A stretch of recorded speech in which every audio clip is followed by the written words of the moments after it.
Every time I would bump into these physicians, all of them would say, don't become a physician. Bloodshot eyes and just exhausted. Well-known cardiologists, cardiothoracic surgeons, don't do medicine.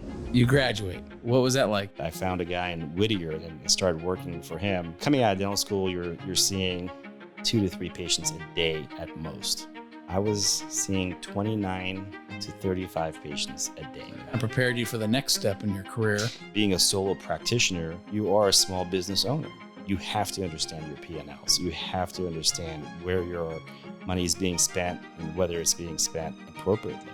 It's got to make sense. If you don't, a lot of dentists don't make it. So you left that world and then you end up here in Rancho Bernardo. Yeah, if you're buying a certain type of practice that's fee for service, it's a successful practice, which this one had been for 50 years. Don't change that dynamic. You came in and you were thinking, I'm going to change the dynamic and change the business model a little bit. And that was a mistake. That was a mistake. All right, guys. Hey, welcome back to the show. We have a special guest with us today. We are going to talk about the insights to dentistry. Now, well, first, let me introduce our guest, Dr. Kam Ghandehari, DDS. Kam, welcome to the show. Hi, Ray. Thanks for having me. Appreciate it. Oh, man, dude, I've been thinking about doing this show with you for so long. And, dentistry has been part of my family, my extended family, my wife's family since, well, anyone who's followed me knows I've been with my wife, together with my wife since the 7th grade. I've known her since the 3rd grade. So my father-in-law has been my dentist since I was a real little kid. Her uncle is a dentist. Her aunt is a dentist. Her cousin is becoming a dentist. So, I mean, the dentistry is in, her sister's a hygienist, married a dentist right over here. Dentistry has always fascinated me. And so, Dentist in the family. 5th dentist. 5th dentist. So Mackenzie's the 5th dentist now in the family. Yeah. Amazing. And what's really interesting about this family is they love their Coca-Cola. Bad. They do, actually. We said we're going to get insights into dentistry. Yep. So, they love their sweets. They do love their sweets. So, Kam, I mean, let's jump into this, man. I mean, who are you? Where'd you come from? I mean, I think you have a really interesting background. Yeah. Well, I mean, Gandahari. So I was born in Iran. I left the country after the revolution when I was 5 years old. I went to a British boarding school in India. And, okay. That's where I learned English. So I actually came to the States with a British accent. Where's that British accent today? It's hidden. And I'll tell you why. Okay. We landed in Chicago O'Hare in the dead of winter. It was a January, and my entire family, they were all basically Wisconsin Badgers. They all went to University of Wisconsin. You know, back in Iran, the Shah had a great program where he would send qualified students to the States to get their education in hopes that they would come back and basically become professionals in Iran. Worked out for him. No, did not work out. Yeah, so it worked out for your family. Yeah, well, yeah. In '79, he was ousted, but we had a huge family presence in Wisconsin, so landed in Wisconsin. So that British accent quickly became a Wisconsin accent. And soon after, I moved to New Jersey and went to middle school. Oh, you're all messed up, dude. Iranian, New Jersey, Wisconsin, New Jersey. Got a New Jersey accent, and then at 18, came out here. Went to USC undergrad, and went off to USC Dental, and been in Southern California ever since. So yeah. So football season is near and dear. Yeah. Fight on. Yes. Yeah, so I adopted the Trojans as my team because I went to Loyola Marymount University. So we didn't really have any football. You're a staunch fan. So I'm by default have to be. Your wife also is a Trojan. She's a Trojan. She loves her Trojans, and it hasn't been a good past couple of years. But hey, we're coming around. That's great. All right. So, and You've got a brother who's a professor. Yeah. At So USC too. yeah. So my brother's a professor at USC. That's who dragged me out here. I was supposed to go to Boston University. I had a scholarship there, and he's like, "You got to come out to LA. You got to check out LA." So he dragged me out here, and hot dogs and yes, palm trees, Tommy's Burgers, Tommy's Burgers, In-N-Out like Burgers. In and Out. Yeah, I'm not going. Yeah, I'm not going back to New Jersey. Okay. So yeah, he's a professor, and yeah, basically, you know, when we came out here, it was driven into us. Hey, you know, either you succeed or you fail. You know, you're given one chance, and we did pretty good. I mean, we have 3 PhDs in the family. We have 2 between me and my cousins who went to boarding school together and came out here. We have 2 pharmacists. We have a perfusionist. We have an executive at Bell Labs. So we did pretty good. You know, we really did thrive here in the States. So. Well, you were making me feel belittled a little bit with my South Philadelphian family background, but we did okay too. Look at this. Hey, yes. We're in the vault. We're in the vault. Look at this. But yeah, family's super important, and it's fantastic to hear about your family and all the success. I mean, we've spent, years and years family gatherings. What's great at your side of the family with my wife's side and your wife's side, they're sisters, by the way. That's how we're related together, and just awesome stuff. And so you're at USC dental school. Like, yep. What was that like? So I wasn't geared to go to dentistry at all. I wanted to become a pediatrician, and when I would go back to New Jersey from SC undergrad, I'd volunteer in a hospital. I actually worked in a hospital too that was affiliated with Columbia University. It was a teaching hospital. So we got all these residents and fellows and all that into that hospital. And it was funny because every time I would bump into these physicians or residents, they would all be bloodshot eyes and just exhausted. And the one thing they would always say, and all of them would say, don't become a physician. Oh, don't do it. We had lead cardiologists, well-known cardiologists, cardiothoracic surgeons. Bump into them. Don't do medicine. So that was their number one tip. Don't do medicine. And it's like, wow, I'm geared pre-med. I want to do pre-med. I've done everything to do pre-med. What else am I going to do? And politics, right? Politics. You can do that. And the next best thing was dentistry, where it did open up a lot of doors, a lot of similarities between medicine and dentistry. That was the next logical step, so I did dentistry. So you're at USC now, and I'm not sure too many people are familiar with the SC dental program. I didn't know really much about that until really I met you years and years ago, right? But you were telling me the story the other day about it's not only paying the tuition, but you got to earn credits and you got to do certain things, like you come out of pocket. What is so they're teaching about business kind of along the way. They are. Unfortunately, there's no formal business class, but you have your patient pool essentially, and you have to manage your own patient pool. To graduate, you have to hit a certain number of points. Each procedure, like a filling or a crown, has a certain number of points that you have to complete to graduate. Now, the model has changed. Since I graduated in 2000, the model has completely changed. But back when we were in school, you had a certain number of dentures you had to do. You had a certain number of root canals you had to do. And for that reason, you had to have the patients to do that. So you would go and solicit patients. Who wants to come to a university setting to go ahead and do these type of procedures? And typically it's the people that couldn't really afford the dentistry in private practice, or didn't have insurance, or so on and so forth. And USC was not in the greatest area, being in South Central Los Angeles. So the people would come, and we would go ahead and approach them for dental work.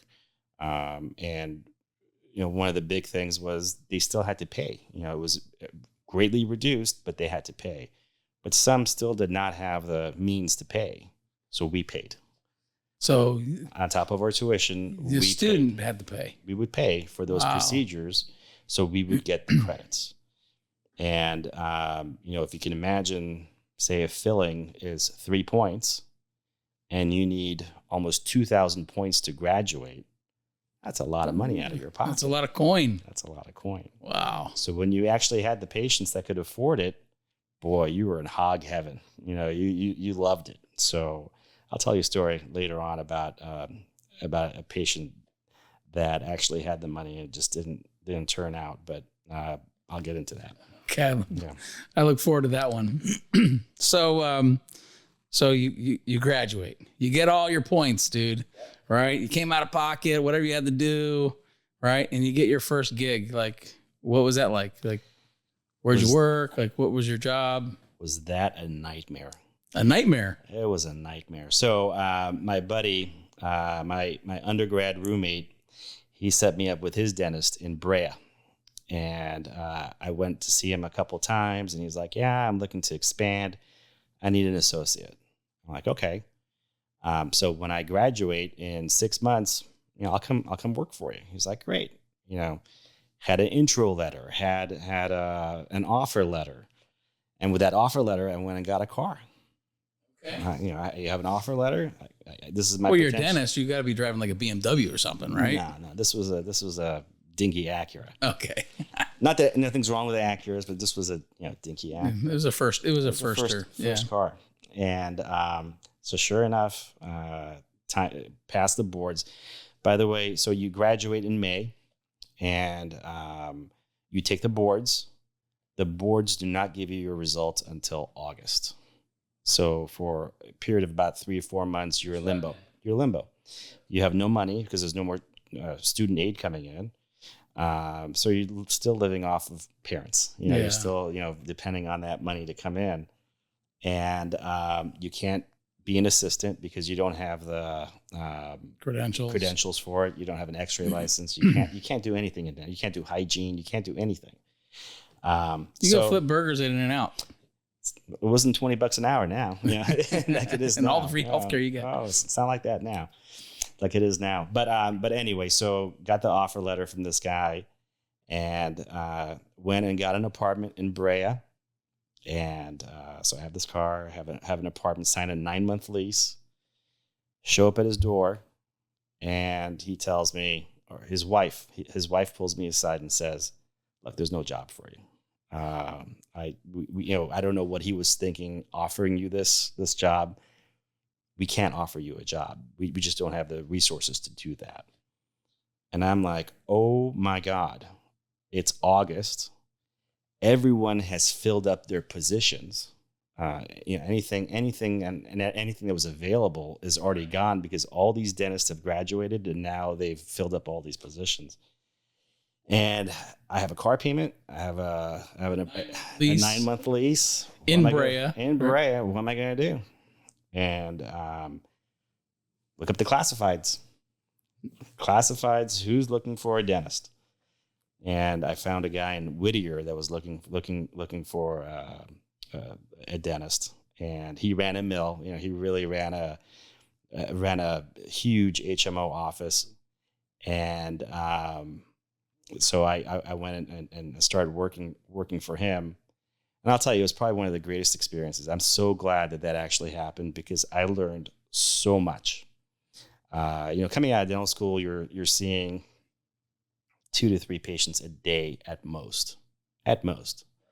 Night clinic, that adds another patient. So 3 patients max. I was seeing 29 to 35 patients a day.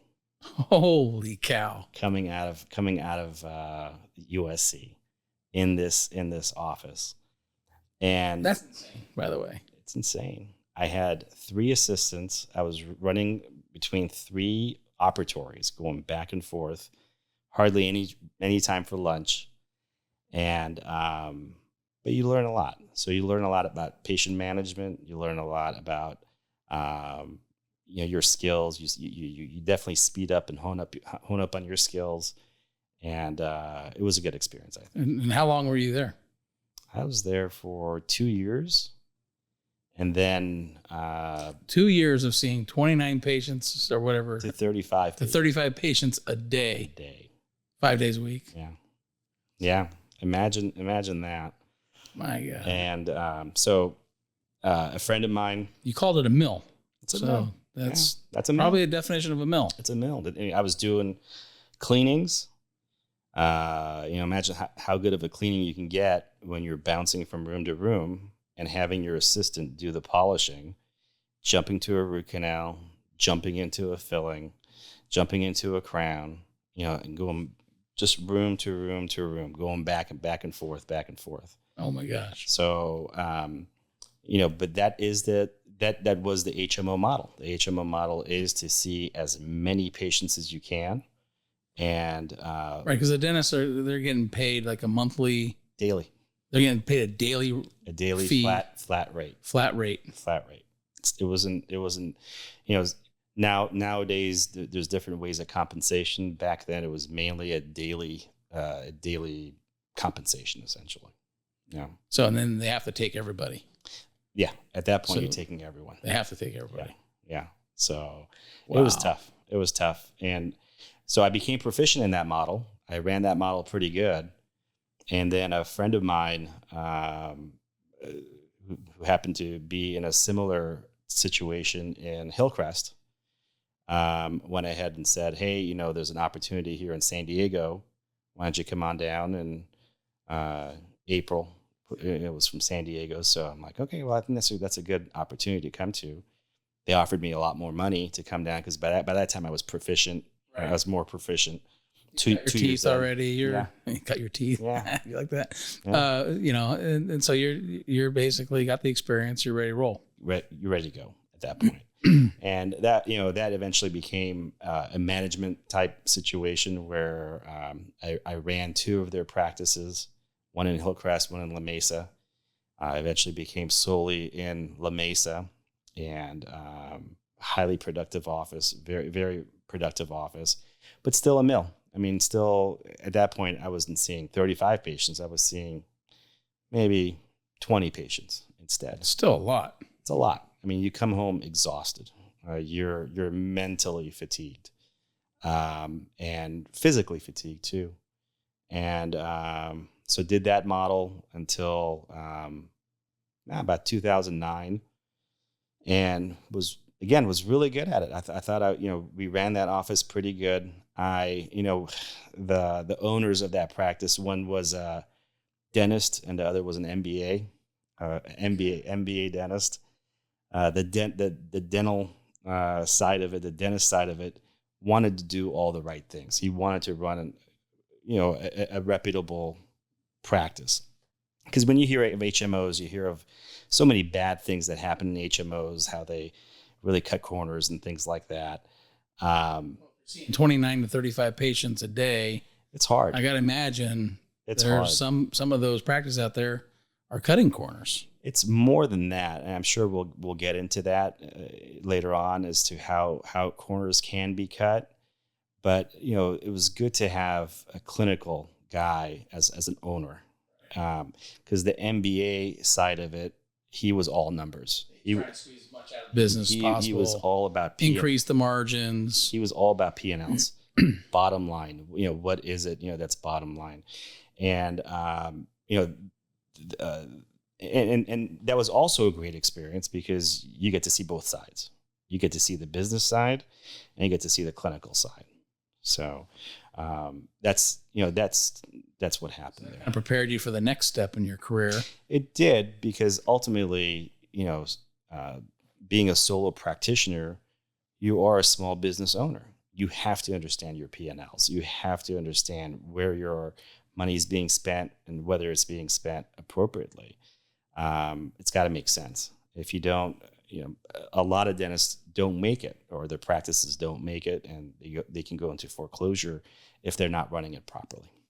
So you left that world, and then you end up here in Rancho Bernardo. Yeah. Right? Yeah. Back where I was getting my teeth cleaned and my fillings done when I was a kid. Right. With my father-in-law's practice and his partner. Yep. Right. And so, what was that experience like? Well, that was it's probably the opposite of seeing 29 patients a day. It truly was. Right? It truly was. I mean, the practice that, I own now has been in the same location for 50 years. It's right across the street from here. It was the first dental practice on Bernard Center Drive. So it just has a great reputation, great history, long-standing patients. I mean, I have patients in their 90s. I have kids that became parents, that became grandparents, now in this practice. So that's the type of practice this is. And yeah, two guys, Andy Severson and Gene Velk.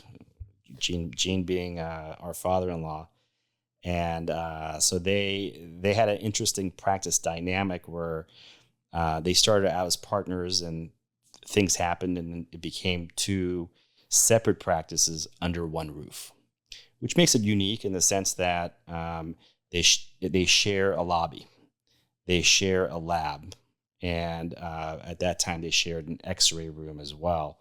So certain things were shared. And it's really hard to divvy up a practice and sell a practice halvesies.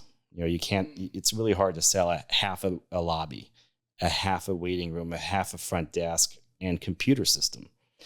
So you were like the perfect solution for them. I was, because the intent was to go ahead and buy both sides and make it one whole practice again. So I was the solution, and the time came in 2009 where Andy was retiring, and as soon as he said it, I said, "That's me. I'm buying," because I wanted to get away from the mills. I wanted to get into a practice, a solo practice, essentially, and so he sold in 2009. And then stayed with me for about a year and fully retired. He was done. So I had half the practice, and Gene was still in the other half. And working with your father-in-law is a lot of fun. You don't have to tell me I worked with my father for a long time, know, and I'm sure there was great days and some challenging days. Yeah, he is such an even-keeled person, such a easy, happy-go-lucky type of guy. But I had loans, so I just bought an expensive practice. So I had a vision for where I wanted to go, and we were at different points of our career, and we never butted heads. It was I respect him too much to butt heads with him. But I mean, there were times where I had to explain my vision and tell him where I wanted to go. But it was also a father figure type relationship, you could say, to a great degree, which can be challenging, especially when you think that a lot of the business side and the clinical side. There was a lot to learn still, though, and I did learn a lot from him. So you bought out Andy's side of the practice. You're working with Gene for another year or whatever. Then Gene decides he wants to retire, sells you the other half of the practice. Right. And then he stays on for a few more years. Yeah. Right. And so that's where the vision kind of... That goes against the vision. He had a vision of, hey, I'm going to coast downhill nice and easy, and you're ready to rock and roll. It's hard. Yeah. I mean, being in it for 50 years, it's hard to just give it up. And, it's part of your getaway. It's a socialization thing. You want to socialize with the people you like. And it's hard to give that up. But the typical contract, when you buy a practice, is either you kick the guy out or you keep him on for a year to, retain patients. And the studies say that if you kick the person out right away, you lose about 20% of the patient base. You'll lose them. If you keep them, that number goes down significantly. So again, keeping Andy for a year was worthwhile. Gene, it would have, if he was anyone else, it would have been a year as well. But no, he stuck around for 3 years, and he had a good time. I'm actually glad that he stuck around. It was fun working with him. We squeeze more value out of the practice for him and for you. Yeah. When that happens too, and it's actually pretty typical, right? When in my business, wealth management business, there's lots of transitions happening. Financial advisors kind of in that same boat, and they're selling their practices to younger financial advisors, and they call it the sell and stay strategy, right? So where they sell it to a new, younger, energized advisor wants to grow, but then they stay on so that the advisor can transition the relationships to the new advisor, right? And so I imagine similar, two different industries, but similar challenges for a up and coming dentist trying to grow a practice, right? So what would you say to people out there who are watching or listening, right? Like were some of the main challenges that they should be aware of if they ever find themselves in a situation of buying maybe into a family business or a business where there's been a patriarch who's been there for a long time? Yeah. Certain habits. I mean, it's that particular practice, both sides did not accept any insurance. They accepted insurance, but they were not in network with any insurance plans. And my take was, again, back to vision was, well, if I bring in PPO insurances, this is a business park. There's tons of businesses, Fortune 500 businesses like Sony, Broadcom, Qualcomm. You can attract more patients and then really grow the practice. And I would say don't mess with that model. If you're buying a certain type of practice that's fee for service and it's a successful practice, which this one had been for 50 years, don't change that dynamic. So you came in and you were thinking, I'm going to change the dynamic and take insurance and change the business model a little bit. And that was a mistake. That was a mistake. That was definitely a mistake because. So it's kind of falls under the, if it ain't broke, don't fix it kind of. Certain aspects, yes. Certain aspects of it, don't try to mess around with, because that will also affect the existing patient base as well. Now you're getting reimbursed at a lower rate, which changes that dynamic. Another thing to really consider is staff. The staff that was already in this practice. One of them had been with Gene for 30 plus years. There are lots of loyalty. Yeah. So when you're going into I think she was with me for 30 years too, by the way, as a patient. Yeah. But as a patriarch, you're gonna have staff that's going to be retained that you may not necessarily mesh with, or they don't see your vision. So you have to, if you're going to be the owner, own your vision. Make sure the staff knows what your vision is by creating a mission statement. And that's what I did. I actually created a pamphlet that had my mission statement for the practice. And, we had bullet points as to where we want to go, what our goals are. And I made sure everyone was looking at that and was on board with that as well. So, again, that's the background I got from the HMOs. The HMOs, since these guys were really organized, because their profit margins were definitely a lot less, they had a mission statement. And I wanted to make sure that they knew what my mission statement was. Yeah, that's interesting. It's kind of like my background. Worked at Deloitte. I was a CPA accountant for them, and then left Deloitte to work in the family financial planning business. So you can imagine at Deloitte they had policies and procedures, a repeatable process, the whole bit. And I learned all that from there. And then I show up one day working with my daddy, and he has got none of that. Right. It's like, what's this? It's like, okay, young buck, here's your little tiny desk in the corner, but I was able to bring a lot of that to the table. And it sounds very similar to you. It's got to be structured, right? I mean, there's got to be a level of structures to, what you see and what you want. So, you got to be able to communicate that, and it's got to be written. It just can't be said and forgotten. It's got to be written. So that's great advice. I mean, good for you. I mean, you're a new business owner coming in and establishing your mission and your vision to the team right away. And obviously it's paid off because you're running a very successful practice. But between then and today, I mean, you've expanded your career beyond just being a dentist practitioner. So I've got this written down here. You were selected as a key opinion leader for 3M. Yeah. Right. And 3M, they're the company that makes the Post-it notes. Right. So, so like that ticks them off. You're like opinion, like I like the yellow sticky note over the pink one. Like, was that your opinion? No. Tell us more. Like I mean, as a patient, I don't know what product, is going into my mouth or anything like that. I don't even know if 3M even did that, but it makes sense, adhesives or whatever. So tell us about that experience. If the people at 3M are watching this, they're losing their minds right now. We love you, 3M. We love you, 3M. No, it's crazy. 3M is in so many things. And the thing that makes them really unique is that, what they have in automotive could translate into dentistry.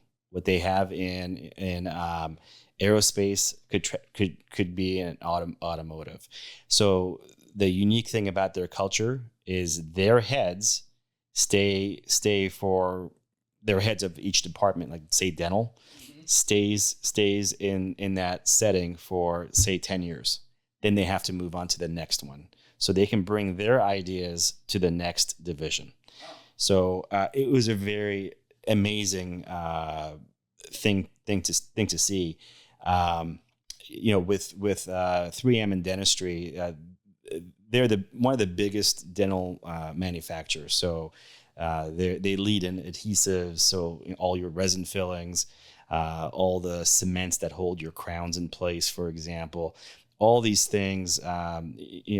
A lot of the technology was pioneered by 3M, and other companies basically offshooted from them, and they started their own brands and things like that. But 3M has been a leader in dental adhesives and materials. So we used to go to St. Paul, which that's where they were headquartered, and we would test out their products. What do you think of this delivery system? What do you think of this packaging? So nothing was left to the wayside. They really wanted the dentist's opinion on how to market, how to package. How do you see us marketing this to other dentists? How do you see this delivery system?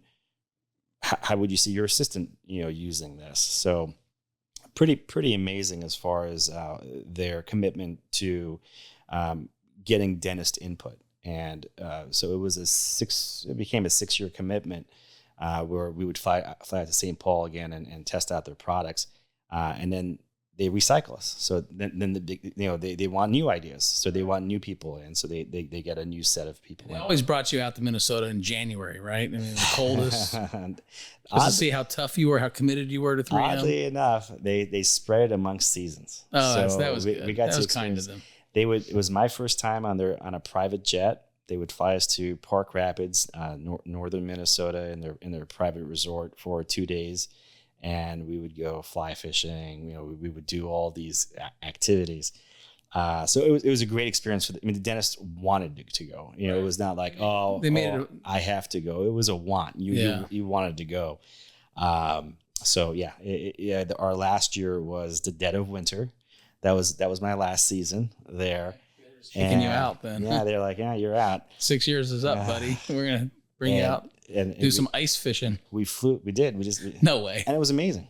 Okay. These little huts had bars in them and everything. It was amazing. But it was so cold on our way back that they couldn't de-ice the plane, so we had to take a bus from Park Rapids to Minneapolis. It was a 4-hour bus ride. Ugh. I missed my last jet. You missed your last private plane. Last private plane. But it was a great experience. It was a really good experience. Yeah. And so you probably forged some pretty solid relationships from that. Yeah. That benefits your practice today. It does. So, lifelong, relationships, friends, being, these are top-notch dentists that were selected as their key opinion leaders. So, these individuals are now lecturers. They speak on many topics, and having that type of a relationship with all these different people has been invaluable. So I'll move on and get into like the dental industry now, right? So you're an expert, a key opinion leader. You've been practicing for a number of years, right? And you've got experience in the mill. What do you call that model? The HMO model. HMO, yeah. DSO. DSO. Well, not necessarily DSO. No. But it's basically the HMO model. Yeah. So you got experience in the HMO model, and then the cash or private pay model, which is how you run your practice today. Right. So what would you say, like, from a patient perspective, like, what's the experience like, between the two that we can expect? Yeah. So most people don't understand how an HMO works. And whether it's medicine or dentistry, most people have no idea. Oh, I'm going to go see a dentist, and they view us as a commodity. A dentist is a dentist. It's apples to apples, and that's fine. It's okay. But an HMO model, they have to understand when they look at their fee schedule. Say, like a teacher union comes and negotiates a rate with an insurance company.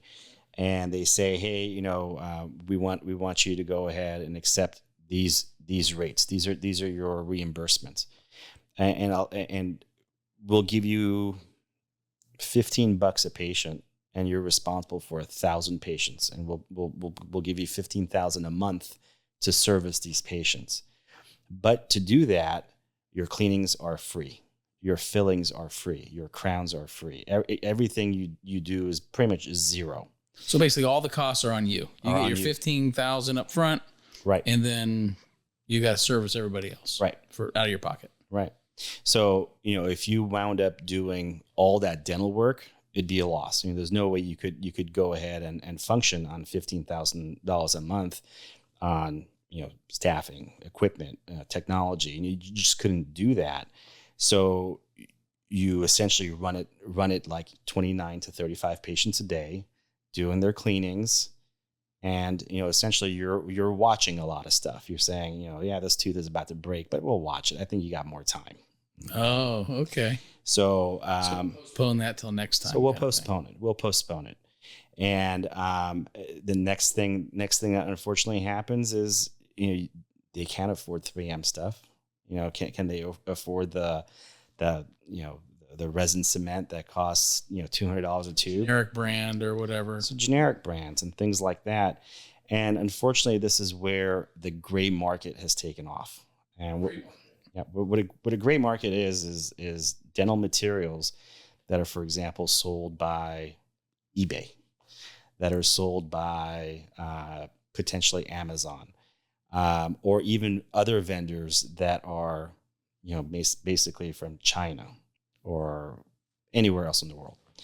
3M actually had an interesting story with that, where there was this one dentist who complained, your materials are terrible. I hate 3M. And they have a customer service line on every single product. And this dentist called the product line and said, hey, everything is failing and your materials are just terrible. And they said, they're from Minnesota. They're really nice. They said, can you please, we'll send you a pre-shipped box. Send us your tube of material. And they did. And they contacted the dentist and said, well, where did you get this? And they said, well, I got it from eBay. It was a counterfeit product, and it didn't have any of the active ingredients at all. And on top of that, it was such a good counterfeit that, the packaging just looked authentic. but essentially they paid a quarter of the price that it was actually worth. And, you essentially get what you pay for.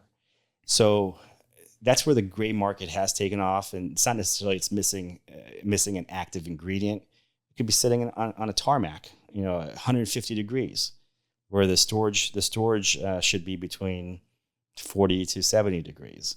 So you don't know how it's been stored. So if you're not buying from a reputable distributor, I use, there's a lot of them. I use Patterson. Patterson is my distributor. They service dentistry, veterinary medicine. They service pretty much all the healthcare specialties, and you're going to get a good product from it. So gray market has really taken off, and unfortunately, that's what a lot of these quote unquote mills that you talked about. Yeah, a lot of the HMO practices, unfortunately, have to defer to the gray market to be able to stay competitive, to be able to service their patients. Patient experiences. Oh, we might watch this one a little bit. You don't need the crown right now, right? Right. And when we do the crown, well, maybe we're using cheaper quality product, right? Patient never knows it. They leave, they go, I just got a crown. So on the flip side, like in a private practice, you're running your business. It's your name, your reputation, your company. Like, I think you called yourself a concierge dentist earlier, yeah. Right? So, what is that like, and what do you intend to offer to your patients? Yeah. So, I mean, again, being in the community for, the practice being in the community for 50 plus years now, you have an obligation towards your patients. You have the obligation to go ahead and provide them the best level of care. If things fail for me, and, things will fail for me, I will warranty my work. I will tell them, hey, I'll always redo something to go ahead and make that person happy. I think you did that with my daughter today, actually. I did. Yes. She's doing a mouth guard, yeah, for field hockey.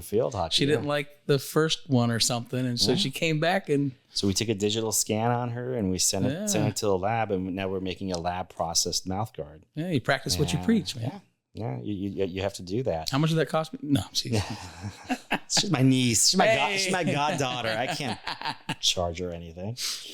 But going back to concierge, it's also, like I told you, I have to wear many hats, and in the practice, and being that I have to run a front desk, I have to run a back office, a hygiene department. If calls go unanswered, I actually have an answering service where there's a live person that picks up and basically acts as my front desk. So after the fifth ring, someone's going to pick up, and a message comes out to me, and then I will reply to that person. Now, if it's the weekend, if it's a true emergency and they can't wait, if it's something that's absolutely necessary.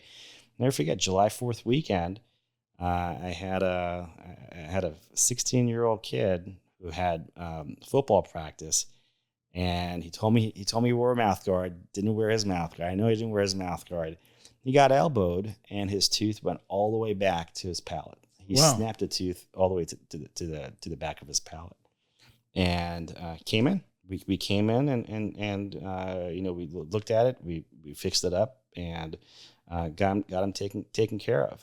So no, we are strong into customer service, and by concierge, again, concierge gets thrown around a lot, but it's all about being customer centric. It's a relationship. It's a relationship. We're all into patient care.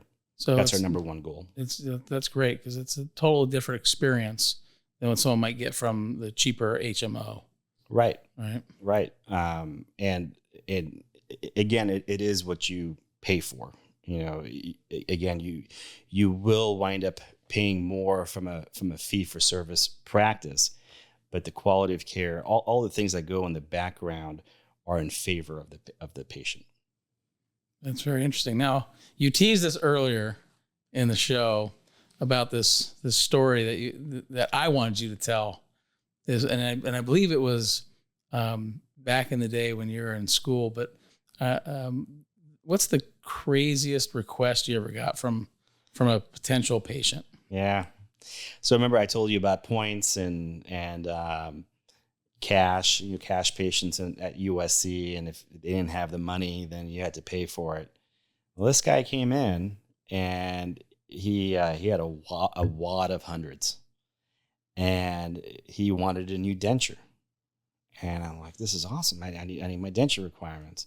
He goes, no, but I want a gold front tooth on this denture. Okay.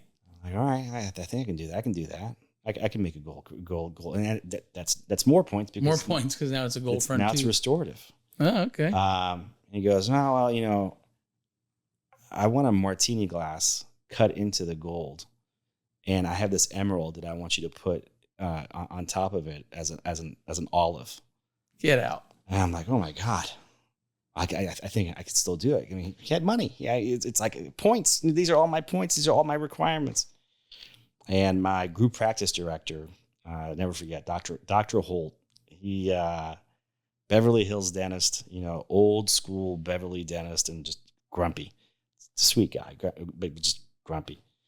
He came to the area, and the guy tells him what he wants.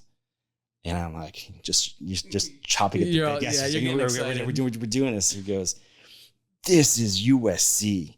We don't do that kind of stuff here. I'm like, no. Lost out on all the points. So we made him regular denture. But that was the strangest request I've ever done. That's crazy. No. Well, I would have done it. I was thinking, maybe you need to make me a grill, like, Kanye or something.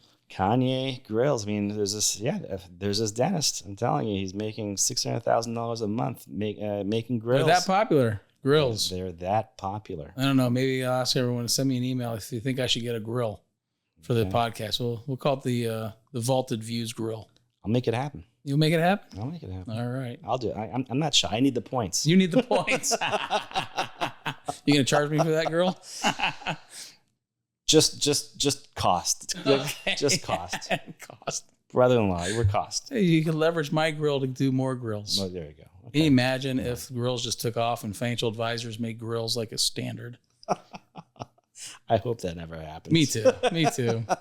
So we're wrapping this thing up, Kam. I mean, share with everyone, like, what lies in store in the future for you? I mean, you've been in the HMO world, you've been in the private practice world, you've acquired 2 practices, you've built up this business over the years. It's got a long-standing reputation.